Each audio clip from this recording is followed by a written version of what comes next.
grâce à un climat favorable il y a environ 65 000 ans. C'était une pause dans l'âge glaciaire, et cette pause a permis à notre espèce Homo sapiens de quitter l'Afrique et de coloniser l'ensemble des continents.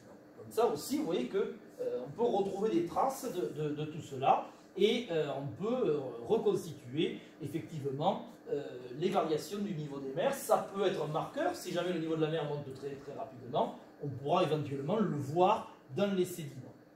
Vous voyez ici les derniers 10 000 ans.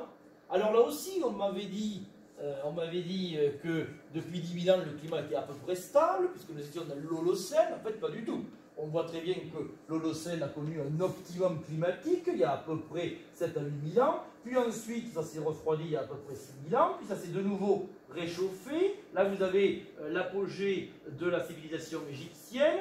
Puis ensuite, vous avez l'âge du cuivre, l'âge du bronze, l'âge du fer, la fondation de Rome. Puis ensuite, ça se gâte, le climat se gâte un petit peu. On pense que ça va peut-être entraîner d'ailleurs l'effondrement de l'Empire romain. Puis ensuite, vous avez de nouveau un optimum climatique médiéval, qui d'ailleurs s'est traduit par une floraison des civilisations dans plusieurs parties du monde. Puis, de nouveau, un refroidissement, qu'on appelait d'ailleurs le petit âge glaciaire, pour arriver au réchauffement que nous connaissons aujourd'hui, qui, vous le voyez, est un petit peu plus élevé que tout ce qu'on avait auparavant. Donc vous voyez que le climat a été un acteur de tout temps de l'histoire des hommes. Ça, c'est quelque chose aussi qu'il faut bien avoir conscience.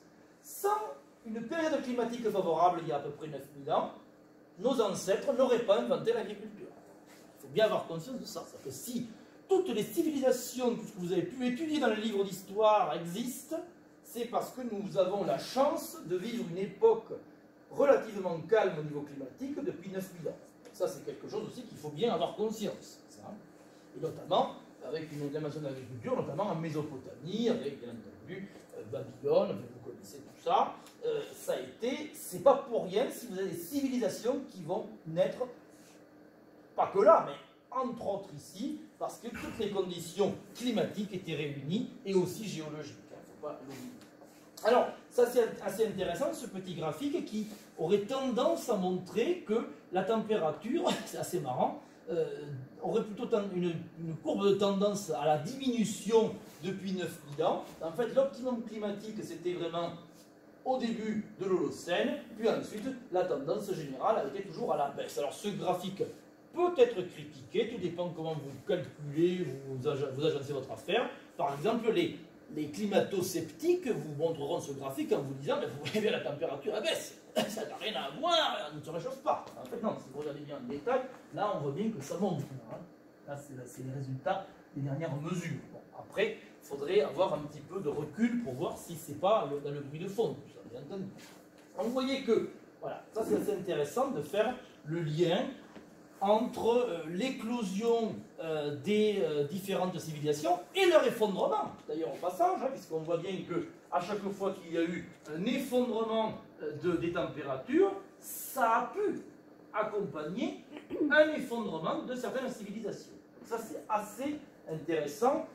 Je vous invite à voir d'ailleurs un documentaire excellent qui s'appelle « Quand le climat écrit l'histoire ». Et donc, ils ont essayé de faire des corrélations entre des changements climatiques brusques et l'effondrement de certaines civilisations. On le voit notamment ici avec les Vikings, qui avaient colonisé le Groenland au début de l'optimum climatique médiéval, et puis bon, après ils ont dû se barrer, parce qu'évidemment, ça s'était de nouveau refroidi. D'ailleurs, au passage, ce refroidissement de la Renaissance ne s'est pas vu qu'en Europe, il s'est vu également notamment au Cambodge. Par exemple, ici vous avez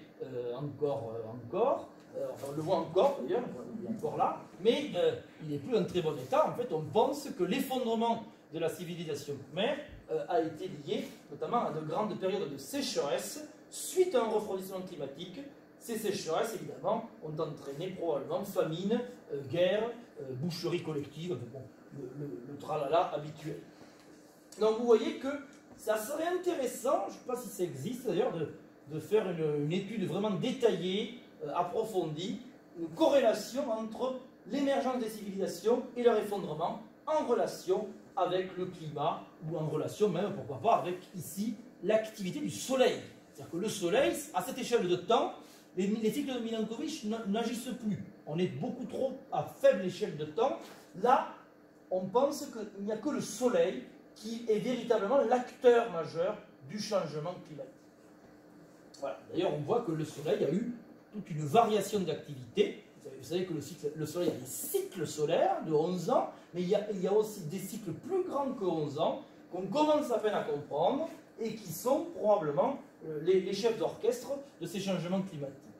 D'ailleurs, on le voit notamment au niveau de l'activité solaire en comptant le nombre de tâches. Alors là, ce n'est pas le nombre de tâches, c'est la teneur en carbone 14 mesurée dans l'atmosphère, qui peut être aussi un indicateur de l'activité solaire, parce que ça fait des aurores boréales, donc ça va ensuite provoquer des transmutations dans l'atmosphère et générer plus ou moins de carbone 14 dans l'atmosphère, et ensuite on peut reconstituer l'activité solaire sur les 1000 dernières années, par exemple.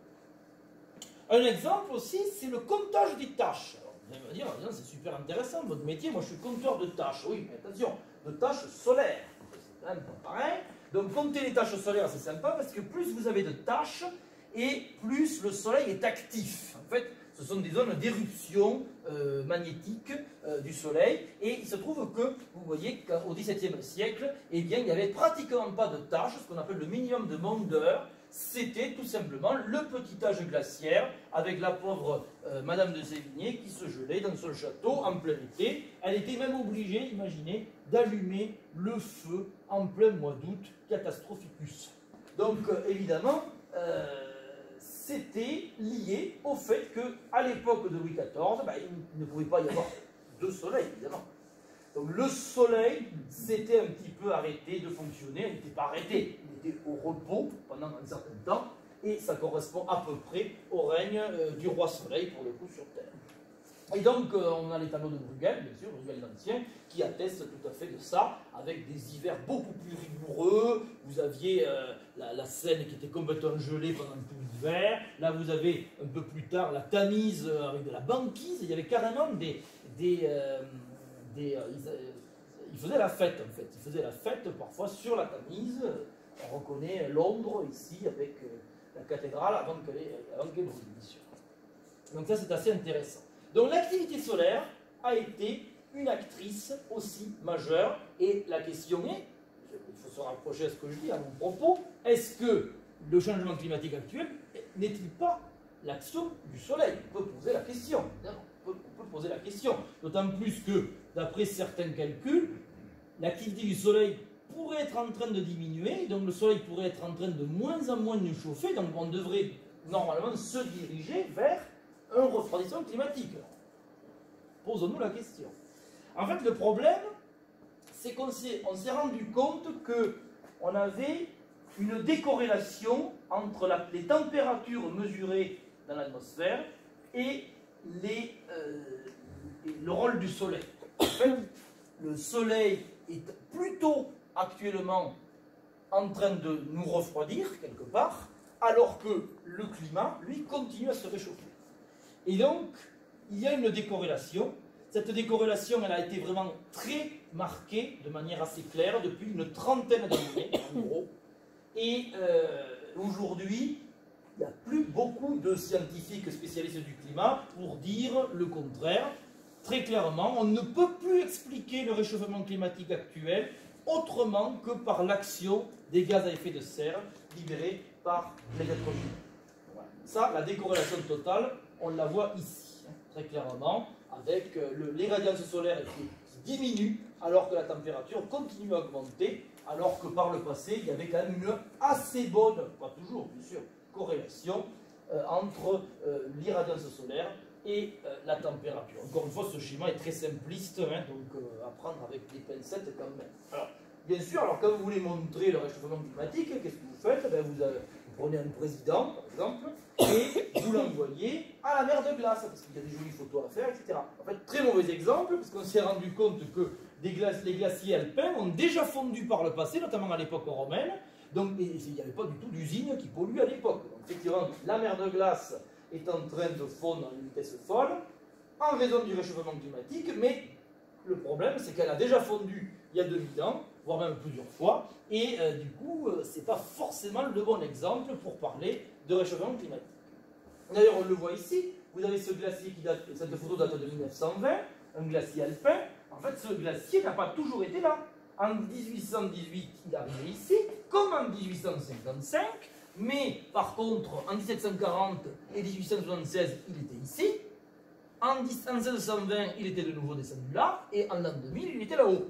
Donc la question est, jusqu'où le glacier alpin va-t-il fondre? Est-ce qu'on va dépasser les niveaux historiques de 1740 et 1876? Eh bien, on est en train de faire l'expérience et on verra les conclusions. En l'occurrence, lorsqu'on fait les mesures de l'extension de la mer Arctique, eh bien on se rend compte des glaciers, de la banquise, excusez-moi, on voit bien que la banquise est en train de fondre de manière assez accélérée au niveau du pôle, et ça, c'est totalement indiscutable. Donc la vraie question, c'est est-ce qu'on est en train de vivre une crise climatique aujourd'hui? De nombreux scientifiques s'accordent à le dire. Il va falloir encore entendre un petit peu pour en être sûr. Ce qui est sûr, c'est que si jamais on se prend vraiment 5 degrés en un siècle, ça ne sera pas un cadeau. Parce que la dernière fois qu'on s'est pris 5 degrés, c'était donc il y a 11 000 à 12 000 ans. On est passé d'un climat circumpolaire à un climat tempéré. Je vous laisse imaginer si on rajoute encore 5 degrés à ça. Hein. Donc, ça risque de ne pas être marrant, y compris à Bozoul. En tout cas, Bozoul il y a 20 000 ans, c'était ça. Et Bozoul dans 100 ans, est-ce que ça serait l'équivalent de l'Andalousie d'aujourd'hui? Pourquoi pas? C'est une hypothèse qui est très clairement envisagée, y compris par Météo France, puisque Météo France a fait des modèles et qui prévoyait pour dans 30 ans, par exemple, la Garonne à sec à Toulouse, en été. Voilà, ça a été annoncé, alors c'est choquant, moi ça m'a choqué. La Garonne à sec à Toulouse en été, vous pouvez imaginer, Midi-Pyrénées, ça va être un peu sec pendant l'été, hein, donc problématique. L'autre gros problème qui nous menace, ce sont les fameux clatrates ou hydrates de méthane qui sommeillent au fond des océans. Ce sont en fait des glaces de méthane qui sont métastables, et si l'océan continue à se réchauffer comme il le fait aujourd'hui, ces glaces de méthane risquent de fondre et libérer brutalement des quantités astronomiques de méthane qui, en fait, je rappelle que le méthane est 23 fois plus puissant en matière de gaz à effet de serre que le CO2. Donc ça pourrait être une espèce de boom de chaud, un peu comme l'accident thermique qui s'est passé il y a 56 millions d'années, que je vous ai expliqué tout à l'heure. Donc on pourrait aller vers un emballement climatique qui pourrait d'ailleurs nous coûter assez cher. Quand je dis nous coûter, bien entendu, ça serait notamment en vie humaine, hein, parce qu'un réchauffement climatique trop brutal serait assez délicat à gérer d'un point de vue humain. Je ne parle pas des animaux. Donc, ce que dit le GIEC, c'est qu'il faudrait diminuer de 40 à 70% les émissions de gaz à effet de serre avant 2050 si on voulait éviter une hausse des températures de plus 5 degrés. Entre nous, vu comment ça se trame aujourd'hui, j'ai de moins en moins d'espoir par rapport à ça. Alors, vers quel avenir climatique? En fait, ce qui pourrait éventuellement sauver l'atmosphère terrestre d'un réchauffement trop brutal serait peut-être l'épuisement des énergies fossiles, j'en ai déjà parlé ici, qui pourrait advenir peut-être en comptant tout vers 2050. Bon, voilà. Bien entendu, tout dépend des réserves qui sont encore dans le sol, tout dépend beaucoup de paramètres, mais il ne faut pas oublier que tous les gaz à effet de serre que nous libérons actuellement et que nous avons déjà libérés depuis 200 ans dans l'atmosphère, ils auront des effets thermiques pendant 1000 ans. Il faut imaginer quand même que toutes les conneries qu'on fait aujourd'hui, ou qu'on a déjà faites, auront des effets sur le climat planétaire pendant 1000 ans. Donc ça, c'est quelque chose évidemment qui aura des conséquences, avec probablement, peut-être dans 30 ans, une élévation du niveau des mers, c'est un modèle de 6 mètres, et peut-être même une modification de cette fameuse circulation thermohaline, ces courants marins qui drainent l'ensemble des océans, et notamment le fameux Gulf Stream. Vous avez sûrement entendu parler du Gulf Stream, ce courant d'eau chaude qui baigne notamment les côtes européennes et qui nous permet d'avoir un climat tempéré. Et bien ce Gulf Stream présente déjà quelques signes de faiblesse, puisqu'on voit une anomalie thermique dans l'Atlantique Nord de refroidissement. Qu'est-ce qui se passe? Eh bien on pense que la fonte accélérée de la calotte et notamment des glaciers du Groenland amène de l'eau douce et froide à ce niveau-là, provoquant en fait un affaiblissement des courants d'eau chaude ici et qui pourrait entraîner éventuellement une descente légère du Gulf Stream. Et le problème, c'est que si le Gulf Stream venait à descendre légèrement, eh bien ça pourrait entraîner, c'est assez paradoxal, un refroidissement localisé, notamment en Europe. En Europe, on pourrait avoir une baisse de 3 degrés en moyenne, ça veut dire des hivers quand même un peu plus rigoureux et des étés pas très chauds. Et alors le nord de l'Europe, ça pourrait aller de -3 à -9. Je ne vous raconte pas. Donc vous voyez que c'est assez bizarre, on ne sait pas où on va, il faut être clair, mais il y a certains modèles qui tendraient à montrer que si le Gulf Stream descendait légèrement, eh bien ça pourrait entraîner localement un refroidissement de l'Atlantique Nord, alors que tout le reste de la planète se réchaufferait toujours. Il faut bien avoir conscience de ça. Donc ça, c'est une possibilité, mais attention, ça ne se fait pas en quelques jours, on n'est pas dans le jour d'après, film catastrophe américain, là on est plutôt à un horizon de temps de l'ordre de 100, 200, 300 ans. Donc le futur, on le connaît en fait le futur, puisque à l'arrivée, le futur lointain, on va dire à l'horizon de 100 000 ans, à peu près 150 000 ans dans le futur, là c'est pas là, c'est là le futur, eh bien on sait, d'après les cycles de Milankovitch et les cycles astronomiques, que nous allons nous diriger de toute façon vers un refroidissement climatique, puisque nous allons nous diriger vers une nouvelle période glaciaire, et donc le futur sera, quoi qu'il arrive, froid, mais on est bien d'accord que on est à l'échelle de plusieurs dizaines de millénaires. Donc on est bien au-delà de l'espérance de vie de nos civilisations. Bien entendu, là, on est dans un autre monde. En tout cas, le futur sera froid. Ça paraît évident d'après les données que nous avons aujourd'hui. Et donc, bien sûr, dans cette époque lointaine, probablement que les gens qui étaient contre le réchauffement climatique seront congelés. Donc voilà Bozouk dans 30 000 ans. Si vous revenez dans 30 000 ans, d'ailleurs, on y sera peut-être encore, puisque vu comme je traîne sur ma conférence, ça va durer, eh bien, vous voyez qu'on retrouvera probablement un climat stéppique, des hivers à moins 60, et peut-être qu'il y aura, alors il n'y aura pas des mammouths, parce que là, ils ont tous disparu, mais il y aura peut-être des vaches laineuses, pourquoi pas, hein. On ne sait jamais, ça peut arriver. Donc tout ça est à relativiser, toujours pareil. Là, vous avez les 500 derniers millions d'années, des variations de température de la Terre, hein. Et donc vous voyez que tout ça a beaucoup varié, sauf qu'il ne faut pas oublier aussi qu'à l'époque, ce sont des variations thermiques qui se font sur de très longues périodes de temps. Le vrai souci qui nous touche ici, voilà l'anthropocène hypothétique, c'est en fait sa rapidité. En fait, on voit que par rapport à l'immensité du temps, c'est très ponctuel notre époque là. En fait, c'est pour ça que beaucoup de scientifiques pensent que l'anthropocène ne serait pas vraiment une époque, mais plutôt une crise. Un moment particulier qui entraînerait un changement totalement d'autre chose. Donc je passe et j'avance. Et effectivement, déjà, dès 2012, on a commencé à inclure 3 sous-étages à l'intérieur de l'Holocène, donc comme je vous disais, le Groenlandien, Nord-Grépien et Mégalaïen, qui sont parfaitement datés, parfaitement référencés, suite à la découverte de changements climatiques assez nets au cours des derniers 11 000 ans. Alors ces changements climatiques, on les a appelés notamment des événements de Bond, voilà, c'est pour ça que j'ai mis le My Name is Bond, pas.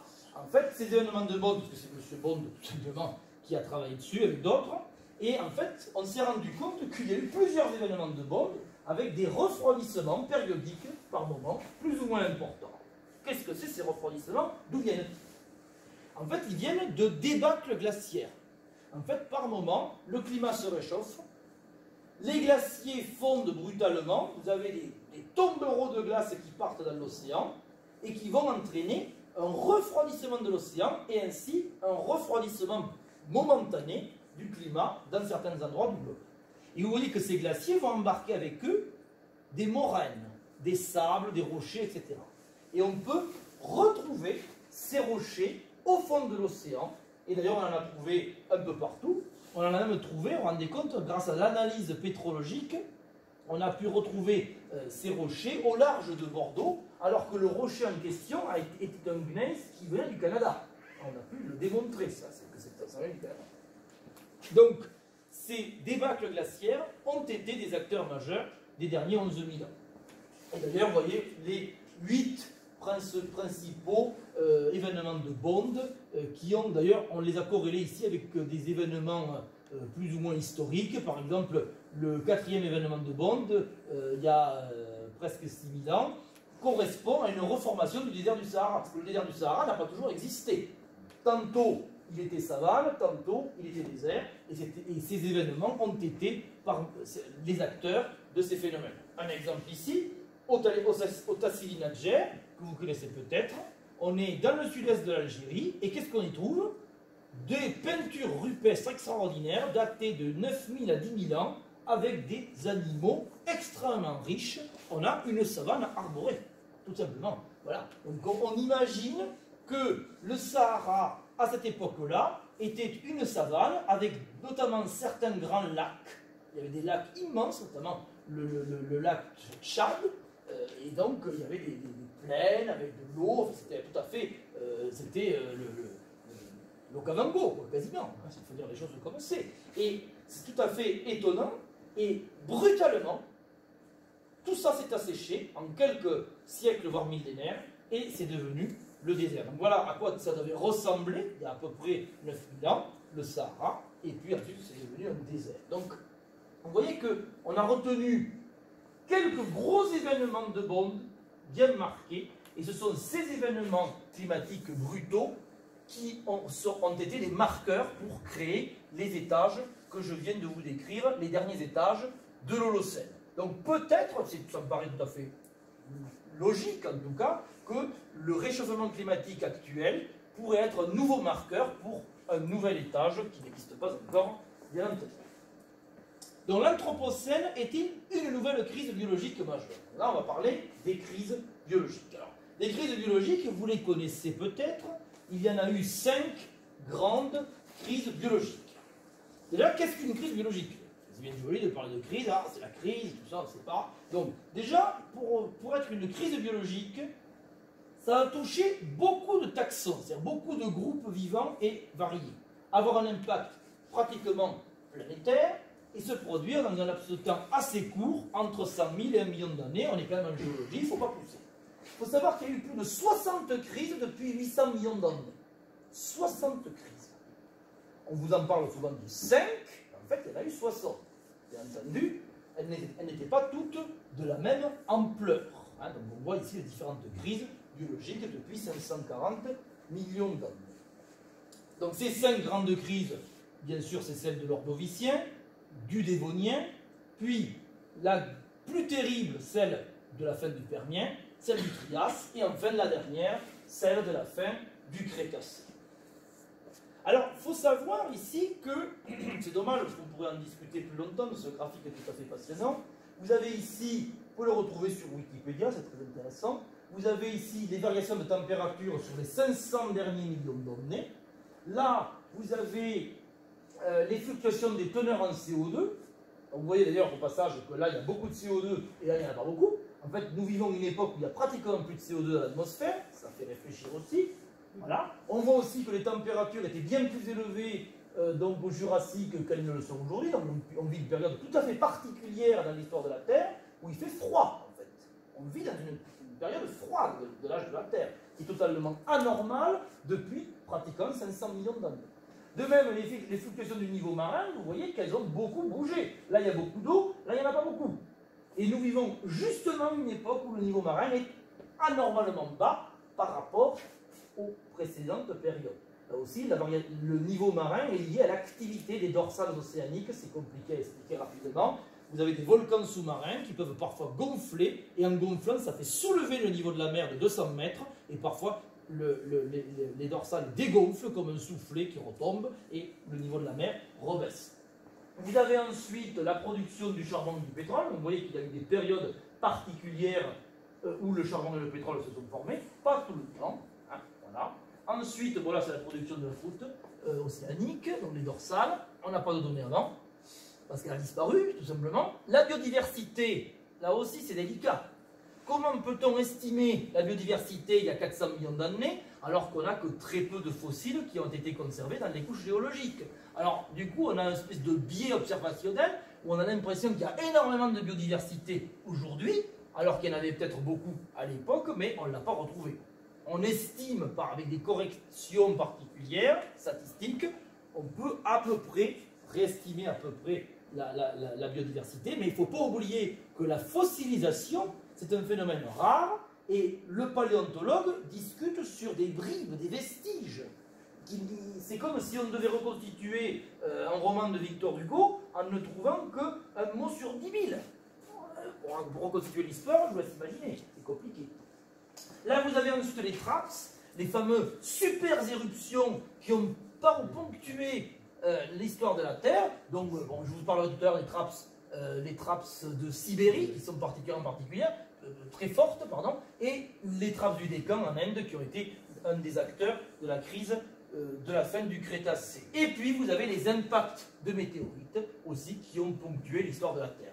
Donc, vous voyez que pour avoir une crise majeure, il ne faut pas une cause, il faut plusieurs causes. Et souvent, une crise majeure, ça a été par exemple un impact d'astéroïde, plus les trappes du Décan, plus une activité géologique particulière ou une variation du niveau de la mer, et tout ça combiné fait une crise biologique majeure. Il ne faut pas un acteur, il faut plusieurs acteurs. En fait, c'est une espèce il y a une espèce de convergence de tous les emmerdements en même temps qui vont faire la crise.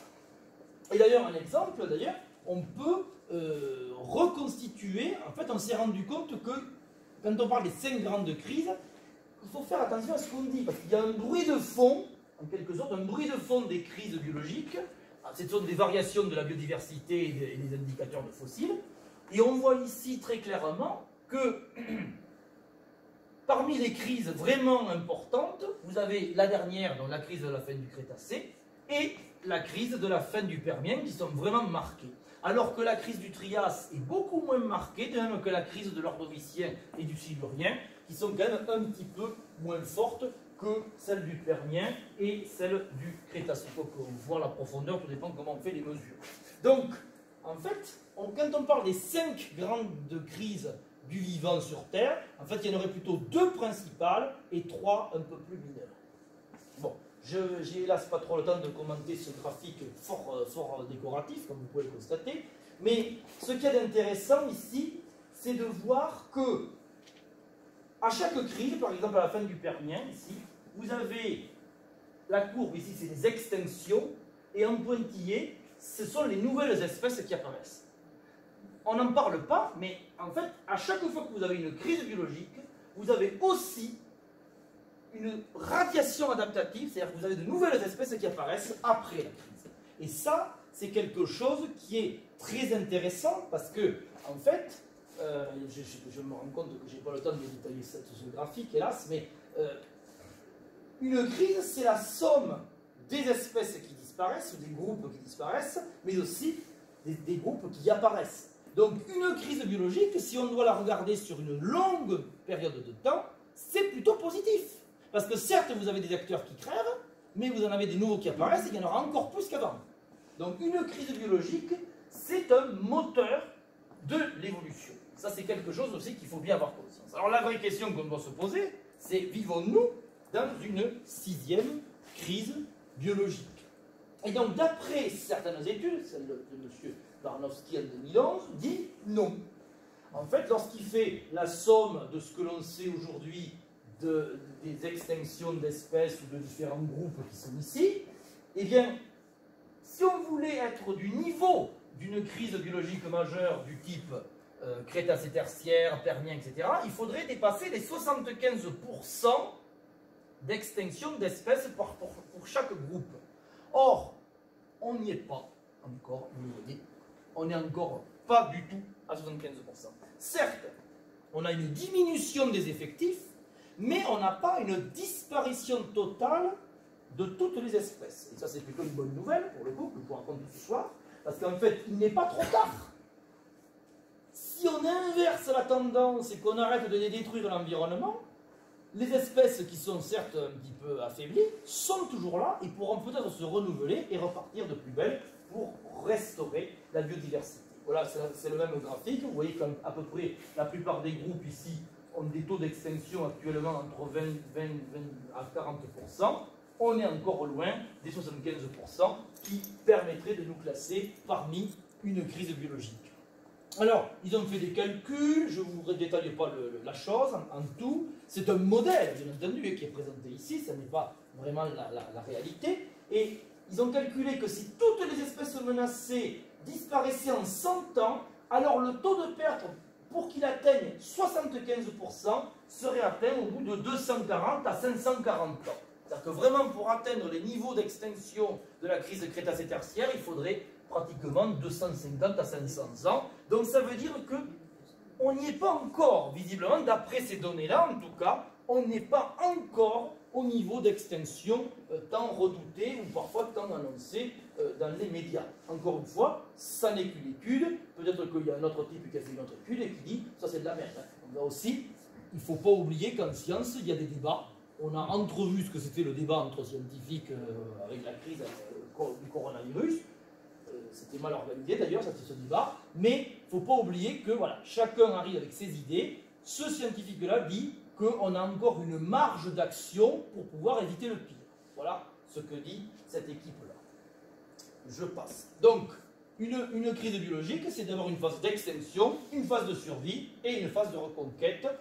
Ce schéma permet de l'expliquer. Donc, vous avez effectivement les perdants de la crise qui sont exterminés et vous avez les survivants qui, eux, existaient bien sûr auparavant et qui survivent, bien entendu, à la crise. Il y a même les profiteurs qui, eux, vraiment profitent qu'au moment où c'est la merde. Eux, ils profitent, ils finissent les plats, tout ça, c'est le bordel. Vous avez les Lazars. Alors, eux, Lazare, c'est le fameux taxon Lazare qui semble disparaître et réapparaître juste après. En fait, il s'est planqué, tout simplement, et on ne l'a pas retrouvé dans les sédiments. Voilà.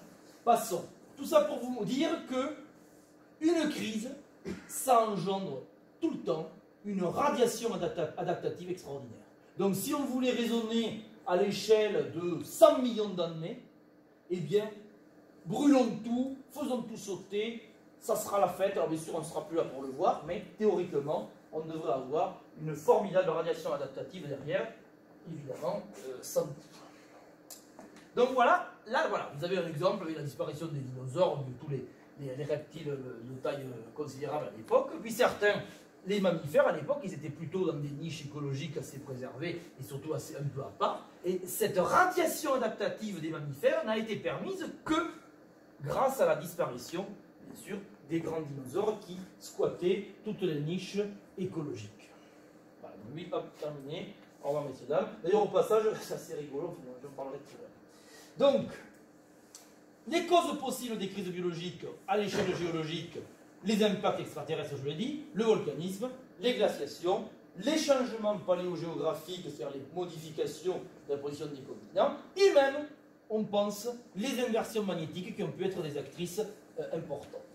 Bon, un exemple bien connu, les trappes de Sibérie, c'était il y a à peu près 250 millions d'années. Vous avez des dépôts de lave de 3000 mètres d'épaisseur sur une surface équivalente à l'Europe. C'est absolument colossal. Alors, comme dirait l'amiral Akbar, it's a trap, évidemment, mais attention avec 2 P. Donc, qu'est-ce qui s'est passé à l'époque? On pense qu'il y a eu un point chaud qui a percé la croûte de l'Eurasie et qui a provoqué une espèce d'accumulation de magma absolument colossale.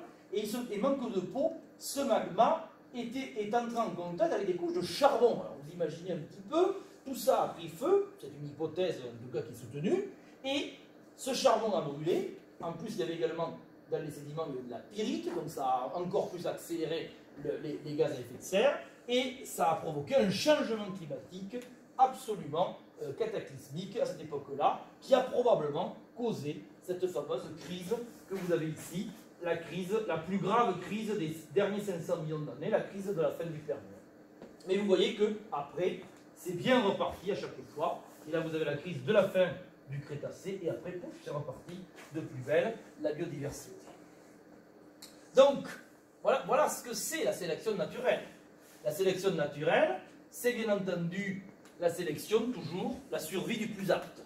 Voilà. Pas du plus fort, hein, du plus apte. Donc, effectivement, là, vous avez des animaux qui existaient à l'époque de l'âge glaciaire. Et puis, hélas, certains vont disparaître, soit sous l'action du changement climatique, soit sous l'action de l'homme. Et par exemple, ici, vous avez un rat qui peut tout à fait survivre et qui peut-être engendrera une descendance qui pourra coloniser de nouveaux territoires et devenir, par exemple, un raton, un rat sauteur, un rat kangourou. Vous pouvez imaginer le futur, sûrement, l'évolution de la biodiversité du futur sera bien au-delà de l'imagination qu'on peut avoir. Imaginez les descendants de nos poulets, pourquoi pas, ou même des singes qui pourront éventuellement survivre. C'était l'issue d'un documentaire fiction diffusé sur Arte il y a une vingtaine d'années, Les animaux du futur, qui était d'ailleurs très bien conçu par des scientifiques pour essayer d'illustrer en fait l'image de l'évolution du vivant qui n'est pas arrêtée. Parce qu'on a aussi tendance à croire que l'évolution du vivant est arrêtée parce qu'on est là, pas du tout. Nous ne sommes qu'une étape de l'évolution et rien ne dit qu'après nous, il n'y aura pas autre chose. Évidemment, ça continuera à évoluer. Le vivant jouit d'une plasticité extraordinaire qui fait que notre espèce n'est qu'un maillon parmi des milliards d'autres. Il faut bien avoir conscience de ça. Donc du coup, anthropocène ou crise anthropique? On va plutôt se diriger probablement vers une crise anthropique. La principale crise à laquelle nous allons être soumis au cours de ce siècle, c'est bien sûr l'explosion démographique. Rendez-vous compte, quand j'ai fait ce graphique au mois de mars, on était 7,7 milliards sur Terre. Et en fait, j'ai mesuré, on est 7,8 maintenant. Hein? Donc ça augmente. Ça augmente de 250 000 êtres humains en plus tous les jours. 250 000 êtres humains en plus tous les jours, je parle bien en plus. Vous avez les décès et vous avez les naissances. Hein. Donc, vous voyez un petit peu, la population mondiale croît aussi vite en 7 mois qu'entre l'an 1 et l'an 1000. Enfin, ça dépasse complètement l'entendement. À chaque fois, je me le répète, j'essaie de me le répéter, mais j'arrive pas. La population mondiale a autant augmenté depuis ma naissance, il y a 38 ans pratiquement, qu'en 300 000 ans. Soit 10 000 fois plus rapide au cours de ma vie qu'au cours des 300 000 premières années de l'existence de notre espèce. Je ne sais pas si vous comprenez ce que je dis. Alors, c'est pas parce que je suis né, hein, bien sûr. Mais la population mondiale augmente de manière exponentielle. De manière, on ne sait pas jusqu'où ça va aller. En fait, on sait à peu près vers où ça va aller. Je vous dis de suite que ça ne va pas être marrant. Donc, au niveau consommation d'énergie, c'est pareil. Mes grands-parents consommaient de l'ordre de 1000 mégatep, c'est une unité d'énergie, donc à peu près dans les années 30. Mon père, lui, consommait aux alentours de 3000 mégatep. Moi, quand je suis né, j'étais déjà monté à 8000. Je parlais au niveau de la population mondiale, bien entendu. Et aujourd'hui, on a augmenté encore plus. Donc, entre mes grands-parents et moi, l'énergie mondiale a été multipliée par 8, fois 30 en 100 ans. Vous comprenez bien que cette consommation a été contrôlée par la consommation de gaz, de pétrole, de charbon, en quantité énorme, qui entraîne bien sûr des productions de CO2 énormes également. Rendez-vous compte, par exemple, pour ce qui est du pétrole, nous consommons autant, ici, alors là c'est pas que le pétrole, c'est l'énergie tout court, nous consommons autant d'énergie en 5 ans qu'entre 1900 et 1950. Parce que cette surface-là, c'est la même que là. Donc évidemment, encore là, c'est des données de 2016, c'est encore aujourd'hui. Ça pose des questions. Et là, vous voyez notamment le fameux coude de 1950. On voit bien qu'ici, ça a augmenté à peu près comme ça, et à partir de 1950, ça augmente comme ça. Donc vous avez très clairement un changement d'échelle, avec une augmentation très claire des émissions de gaz à effet de serre, et notamment de CO2. Rendez-vous compte, 40 milliards de tonnes de CO2 libérées chaque année, 1400 milliards de tonnes depuis le début de la révolution industrielle. C'est assez vertigineux puisque ça correspond tout simplement à... il faut se rendre compte que nos activités émettent en 3 jours ce que l'ensemble des volcans terrestres émettent en 1 an. Je ne sais pas si vous comprenez le truc. En 3 jours, nous produisons autant de CO2 que l'ensemble des volcans terrestres en produisent en 1 an. Donc, il faudra l'expliquer à M. Trump qui saute actuellement, que ce ne sont pas les volcans qui produisent le CO2 en plus grande quantité. Donc ça, c'est quelque chose qu'il faut vraiment intégrer. Nous avons changé l'atmosphère terrestre. Nous respirons aujourd'hui un air qui n'a jamais autant contenu de CO2 depuis, on estime peut-être depuis 5 millions d'années. Donc on a modifié l'atmosphère de la Terre. On a modifié l'atmosphère de la Terre. Et ce pour longtemps, puisque ces gaz à effet de serre, on a, d'après les calculs, d'après les modèles, on pense qu'ils pourront rester pendant au moins 1000 ans, et pour certains, jusqu'à 10 000 ans. Donc, des conséquences à très long terme sur le climat de la planète. Il faudrait diminuer de 40 à 70%, je l'ai encore dit, les émissions de gaz à effet de serre avant 2050 pour éviter la température de plus 7. Autre petite modification fort désagréable causée par nos activités, c'est la disparition de la terre arable, la terre cultivable. Vous avez ici l'artificialisation des sols. La France perd 60 000 hectares par hectare, 60 000 hectares par an, soit l'équivalent d'un département français tous les 7 ans. Aujourd'hui, on est à tous les 7 ans. Tous les 7 ans, un département français qui est bétonné. Il faut quand même avoir conscience de ça. La France a quand même perdu un quart de sa surface agricole au cours des 50 dernières années. Je pense qu'il arrivera un moment, il va falloir qu'à l'Élysée ou ailleurs, décrète qu'on arrête de bétonner tout. On arrête tout, les conneries. Et d'ailleurs, même on démolit même les centres commerciaux et les parkings pour refaire des champs. Parce qu'il arrive un moment où ça n'est plus possible. Il ne faut pas l'oublier, ça. Alors, bien sûr, si je considère ça, ça va parler. D'ailleurs, c'est Claude Bourguignon, le célèbre pédologue, qui dit qu'en 6000 ans, l'homme a créé 2 milliards d'hectares de désert, dont 1 milliard depuis 60 ans, avec l'arrivée de l'agriculture intensive moderne. Je vous laisse méditer. D'ici à 2030, en raison du réchauffement climatique, d'ailleurs, la Chine pourrait perdre jusqu'à 65% de ses surfaces agricoles. Je ne sais pas si vous comprenez ce que ça sous-entend. Je pense que le petit problème du coronavirus, c'est du pipi de chat à côté. Voilà. Je vais me planquer. Donc, autre souci, c'est la disparition de la forêt. La forêt disparaît à une vitesse absolument extrême. 250 millions d'hectares qui ont disparu au niveau mondial depuis l'an 2000. C'est un quart de la péninsule européenne. Vous avez 120 000 km² qui est rasé chaque année dans le monde, ce qui correspond à 3 terrains de football en surface par seconde. 3 terrains de football par seconde qui disparaissent, qui sont bien sûr brûlés, notamment au niveau mondial, entraînant la disparition d'une espèce toutes les 18 minutes, 55 000 espèces connues par an. Et vous voyez ici d'ailleurs l'évolution de la surface forestière qui diminue de manière drastique, notamment dans certains pays. Évidemment, on va dire, ah, c'est toujours les mêmes qui détruisent la forêt, ces salauds de pauvres, alors que nous, on est beaucoup plus verts. Ah oui, c'est beaucoup mieux.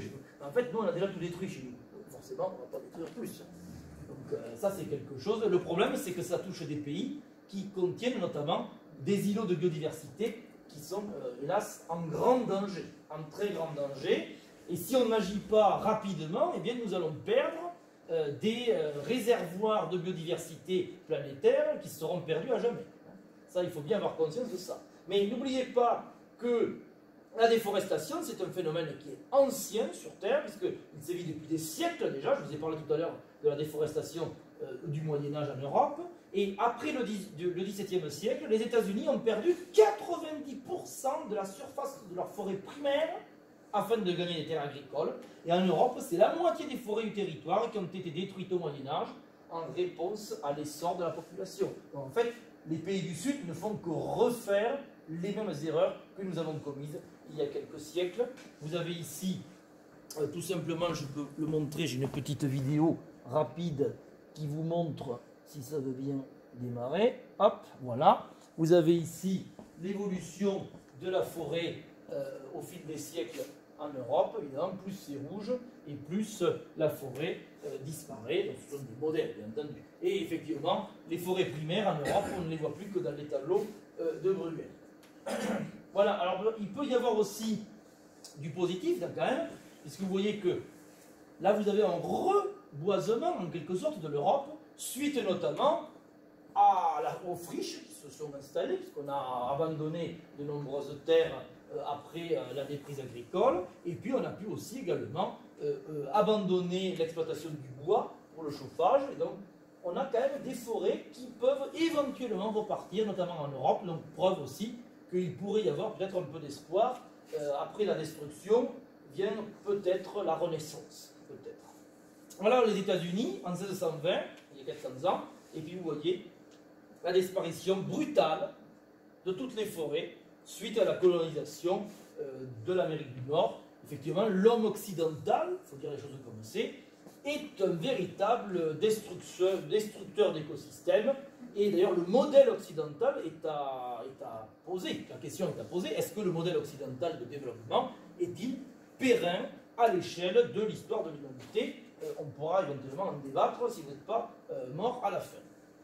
Donc, effectivement, vous avez ici les gains et les pertes entre 90 et 2015. On voit très clairement qu'on a des plus grosses pertes aujourd'hui en Amérique du Sud, en Afrique et en Asie.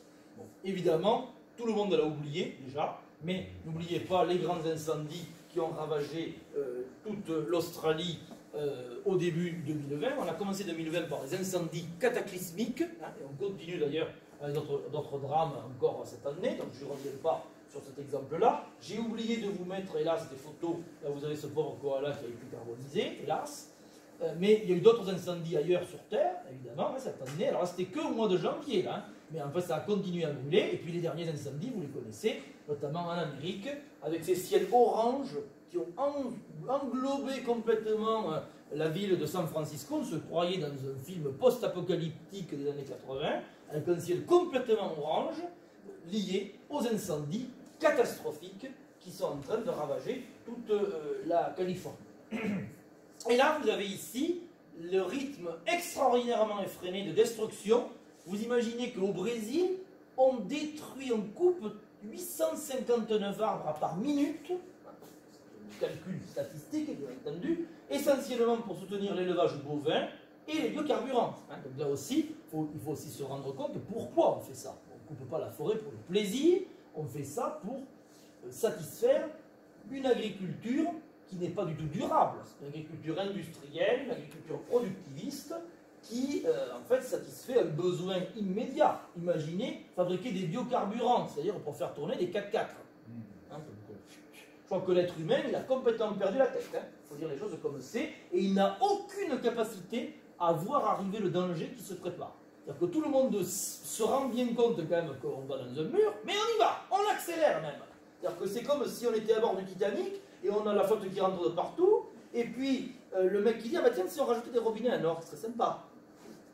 Bonne idée les robinets à nord, effectivement. Donc autre exemple en Indonésie, le drame de la déforestation avec les palmiers à huile. Les palmiers à huile, les fameuses huiles de palme qui détruisent tout. Là vous avez une petite animation qui vous montre la destruction de la forêt sur une zone de quelques kilomètres en Amazonie sur 8 ans. Voilà,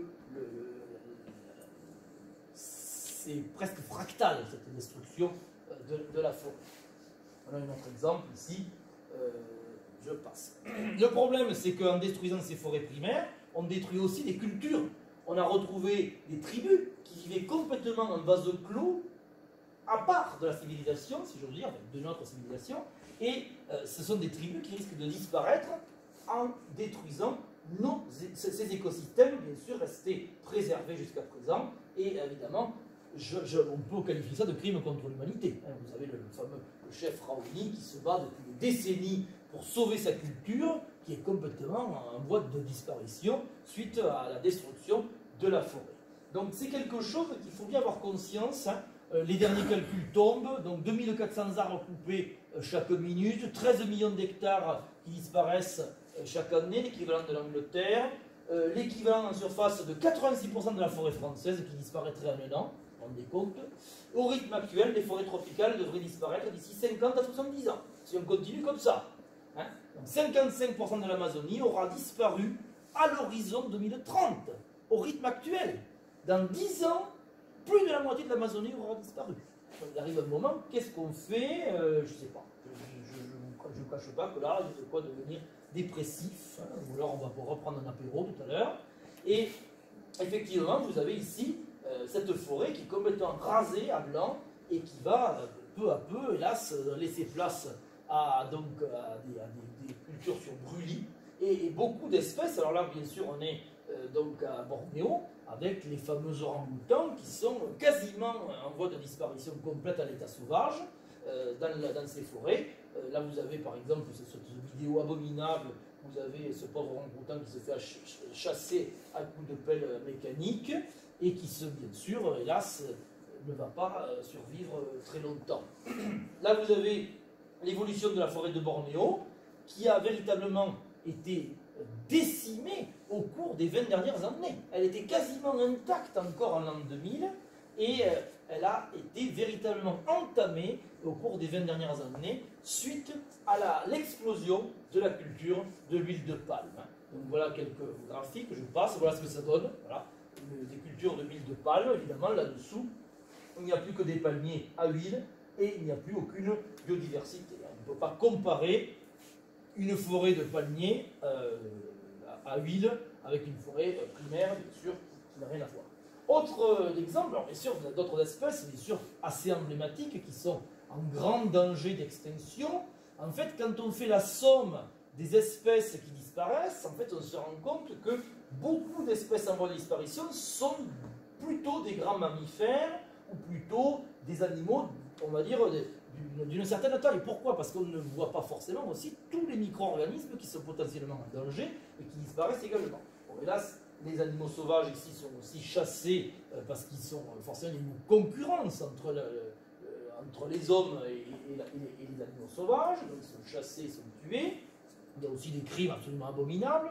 Là en Afrique, vous avez, excusez-moi pour l'image, mais il faut le voir quand même, c'est absolument affreux, des animaux qui sont chassés à coups de tronçonneuse pour récupérer les défenses ou la corne pour en faire une espèce de poudre de perlimpinpin pour notamment certains pays asiatiques. Donc ça c'est quelque chose qui pose véritablement question. Et notamment nos plus proches parents, hein, les derniers survivants des primates, qui sont nos plus proches cousins, sont en grand danger de disparition à l'échelle de nos vies. Il faut bien avoir conscience de ça. Donc d'autres animaux sont bien sûr en grand danger, le léopard, la girafe, le lion. Hein. Donc ça, ce sont bien sûr des animaux qui sont assez emblématiques et donc qui vont un peu plus parler pour les ONG, mais il ne faut pas oublier tous les autres animaux qui ne sont pas très populaires, mais qui font partie des écosystèmes et qui ont un rôle très important pour l'équilibre des écosystèmes. Et là, vous avez un poster assez macabre d'un échantillon de quelques espèces en voie d'extinction actuellement. On voit quand même une certaine dominance des grands mammifères. Et là, voilà d'autres images. Je vais passer parce qu'on n'a pas le temps. Et là, ce pauvre tigre également est quasiment disparu, puisqu'aujourd'hui, en 1900, on estime qu'il y en avait probablement 100 000. Aujourd'hui, en 2016, ils estimaient à peu près 3820, après les derniers comptages. Donc vous voyez que vraiment, là, ça a vraiment réduit comme peau de chagrin. Il y en a certains qui ont totalement disparu. Déjà, certaines espèces de tigres ont déjà complètement disparu. Le lynx, évidemment, qui est également en grand danger. Et en fait, lorsqu'on mesure, on essaye de mesurer la biodiversité au niveau planétaire, grâce à des moyens d'ailleurs assez sophistiqués, puisque maintenant on arrive à faire des mesures avec l'ADN, je vais expliquer ça vite fait, eh bien, on se rend compte qu'il y a des grandes pertes dans certaines zones du globe liées au réchauffement climatique ou liées à la surexploitation de l'homme. Évidemment, vous le connaissez, notre ami le pangolin, qui serait peut-être un des coupables. En fait, c'est pas lui le coupable. On est bien d'accord que lui, il n'a jamais rien demandé à personne. Il est juste, il vient en Afrique et si on n'était pas à le chercher pour le manger, eh bien, il ne nous aurait jamais transmis le coronavirus, évidemment. Donc, c'est un peu l'archétype de cet anthropocène hypothétique. C'est quand même lui. C'est-à-dire qu'effectivement, sans cette attaque permanente à l'environnement, cette destruction successive de l'environnement, eh bien évidemment, on n'en serait pas là aussi. C'est-à-dire que la crise épidémique que nous vivons aujourd'hui, c'est aussi déjà une crise de l'anthropocène. Donc je passe sur le pangolin. D'ailleurs, j'avais trouvé ce petit graphique, ce petit dessin fort sympathique. Voilà, ils se sont tous cotisés pour donner des sous au coronavirus pour se débarrasser de lui. Bon, manifestement, ça ne suffira pas. Mais bon, donc il ne faut pas oublier qu'il y a certains animaux qui sont aussi oubliés.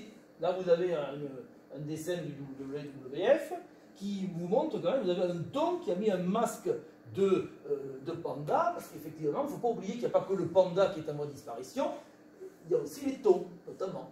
C'est-à-dire que le panda, s'il disparaît, c'est triste, mais c'est pas très grave quelque part, puisque c'est juste une espèce parmi d'autres. Par contre, si le thon disparaît, ça peut être plus grave, parce que ça peut avoir des conséquences sur tout un écosystème, toute une chaîne alimentaire qui serait déséquilibrée derrière. Un exemple ici avec l'épuisement de la pêche en Atlantique Nord. Vous avez ici les victimes de la surpêche, notamment au niveau du large de Terre-Neuve, où vous avez une quasi-disparition en l'espace d'un siècle de tous les poissons. On a vidé les mers. Hein, vous avez une baisse considérable de la biodiversité au niveau des zones de pêche.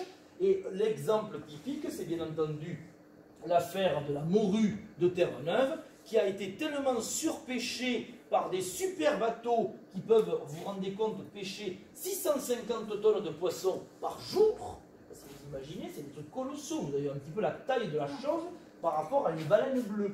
Et là, le filet fait 600 mètres de long. C'est aussi grand que d'ici jusqu'au carrefour là-bas. Hein. Donc, et ça, c'est le Queen Mary 2 à l'échelle du tanker.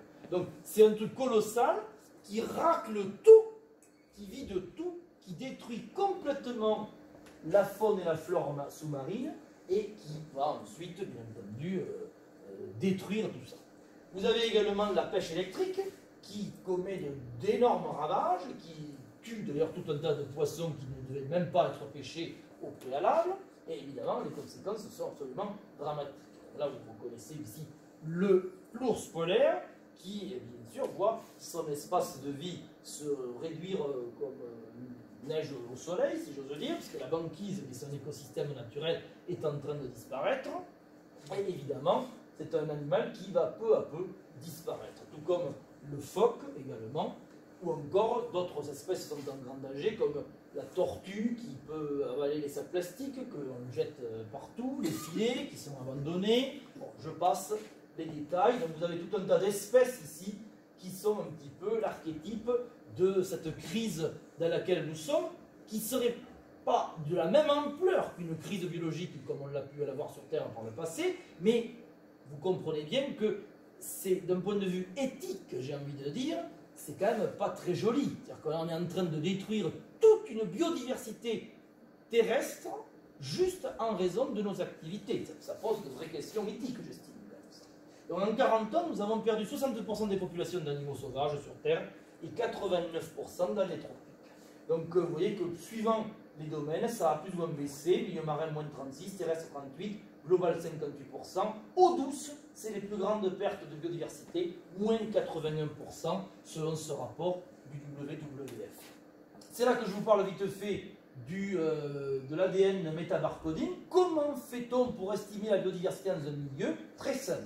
Vous prenez une brosse à dents, vous curez un petit peu la vase et la boue, ensuite vous pouvez extraire l'ADN, vous l'amplifiez grâce à des méthodes de PCR, vous avez déjà entendu parler de la PCR avec l'analyse du coronavirus, on met tout ça dans une machine, on séquence au débit, on analyse tout l'ADN qu'on trouve dans ces échantillons, et ensuite, grâce à une base de référence, on peut retrouver les différentes espèces que l'on a dans le milieu. Vous imaginez la puissance de l'outil. C'est-à-dire qu'en fait, on peut estimer aujourd'hui la présence de telle ou telle espèce dans un milieu sans pour autant voir directement l'espèce. Ça, c'est quand même un outil très puissant, notamment pour estimer la biodiversité de tout le plancton ou tout un tas d'organismes unicellulaires qu'on ne voit pas. Ça, c'est quelque chose de très intéressant. Donc vous voyez que, suivant les continents, eh bien, tout ceci n'a pas du tout la même ampleur, avec moins 83% de disparition en Amérique du Sud, moins 67% en Asie, donc évidemment quelque chose de très grave. Évidemment chez nous c'est moins, puisqu'on a déjà tout détruit, donc forcément il y a moins de pertes. Alors, malgré tout, vous savez, la vie trouve toujours un chemin quelque part, hein, comme disait le célèbre Ian Malcolm. Eh bien, vous avez ici le grizzly, qui peut s'accoupler avec l'ours polaire, et ça donne un nouvel hybride qu'on appelle le pisli. Le pisli, ou gros lard pour certains, eh bien, le pisli, c'est un hybride entre ces deux ours, et en fait, on pense, d'après les analyses génétiques, que ce genre d'hybridation liée au réchauffement climatique s'est déjà produit lors de la dernière pause interglaciaire, parce qu'on a retrouvé ça dans l'ADN de l'ours polaire et du grizzly. Donc ça c'est assez intéressant et ça va peut-être permettre de relativiser un petit peu ce qui se passe actuellement. Autre exemple, bien sûr, c'est la disparition des insectes. Vous savez que notre agriculture utilise à foison des insecticides, etc. Et là, on a bu du vin tout à l'heure, c'était bien sympa, mais hélas, souvent le vin, ça reflète plutôt une espèce d'holocauste chimique et évidemment entraînant la disparition de nombreuses biodiversités. En France, quand même, la vigne, c'est 3% des surfaces agricoles, mais 20% des produits phytosanitaires. Il ne faut quand même pas l'oublier. Donc, la vigne, ça dépend comment on l'a fait. Et bien sûr, j'ose espérer que tout le monde, bien sûr, ne fait pas ça. Mais hélas, dans certains pays, c'est trop tard. Vous êtes en Chine, ici, et en fait, on paye des dames ou des hommes pour polliniser les fleurs. C'est-à-dire qu'il n'y a plus d'abeilles, il n'y a plus personne. Donc du coup, c'est des gens qui vont mettre des petits grains de pollen ici sur le petit plumeau qui vont aller féconder les fleurs. Je vous laisse imaginer si vous devez aller féconder vos petites fleurs dans le jardin. Ça va être sympa au printemps. On pourra jouer aux abeilles, ça va être sympa. Bon, donc tout ça pour vous dire que les insectes dont on ne parle que trop peu sont également en très fort déclin. Ils n'ont pas disparu, mais leur population a considérablement diminué suite à l'utilisation des nombreux insecticides que vous connaissez peut-être, bien sûr, Bayer, Syngenta, etc., le Gaucho, le Cruiser, etc. Tous ces joyeux lurons qui avaient déjà expérimenté ça sur des êtres humains pendant la guerre de 14 et la guerre 39-45, et qui l'utilisent maintenant sur les insectes. Ça marche bien, puisque ça a permis de booster les récoltes considérablement, et de nourrir bientôt 8 milliards d'êtres humains, mais à côté, ça détruit aussi la biodiversité des insectes notamment, et ça risque d'avoir des conséquences plus ou moins, plus que moins d'ailleurs, délétères pour notre avenir. Vous avez également les producteurs d'OGM, alors bon, ça ne vous surprendra pas que l'Amérique du Nord est bien placée pour ça, l'Amérique du Sud aussi, et maintenant la Chine et l'Inde également avec l'Australie, qui peut entraîner des problèmes également environnementaux.